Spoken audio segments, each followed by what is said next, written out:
So the first thing when we proof yeast is to make sure that the water is tepid. So turn on the hot water, wait till it feels warm but not burning you. Then from there I'm going to take some sugar. I'm going to take about a teaspoon of sugar.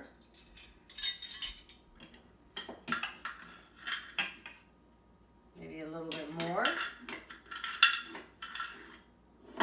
And then this particular recipe calls for 3 teaspoons. That's a double batch of yeast.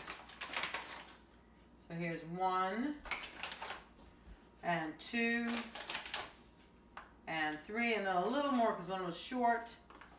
And then I want to mix it together.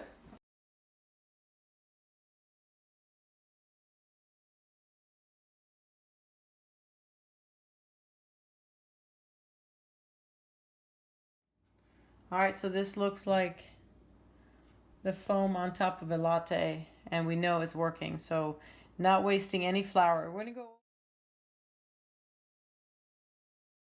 Then, not very scientific, some olive oil and some salt. A bit of salt. And then we're going to put this cook on. There, and then we pour the rest of the beautiful yeast mix. There we go. And then we turn on here. Move that out of the way.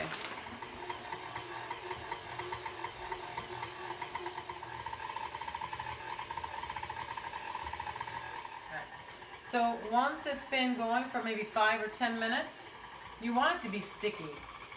Then taking it out of here, and it'll be very sticky. It'll stick to your hands. But it's really important that you make sure it's not too dry. You don't put too much flour in it. So when I put it here on the board, I want it to be almost unmanageable. I want it to stick to my fingers. I want it to stick to the, unfortunately, to the bowl. And then I'm just going to give it a little bit of kneading, but not much. Sort of minimum kneading here. This might even be too overfed, actually. Feels a little bit dry. But here I'm feeling a stick. It's sticking to my hands. So that's usually a good sign. Once I've done that a few times, feeling the stickiness of it, I'm not going to do any more with it. I'm going to put olive oil in the bowl. Coat it well. Here we go. I take the dough and then I sort of rub it in there. And then I plop it down. So here it is. It's tight around that bowl. And then I want to put it in a warm place. And we're looking for it to double in size. Alright, so the dough has now more than doubled in size. It's been about an hour and a half. Just keep an eye on the dough when it includes whole wheat because it'll take longer usually. From this point, we will dump it on a floured surface and we'll give it a little bit of kneading, but again, not too much. We want to make sure that the dough is still staying fairly wet at this point.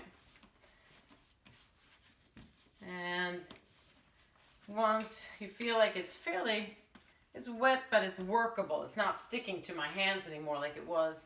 And then from that point, I'm going to roll it out a little bit more. Like that. I'm going to grab a knife. You can keep rolling there.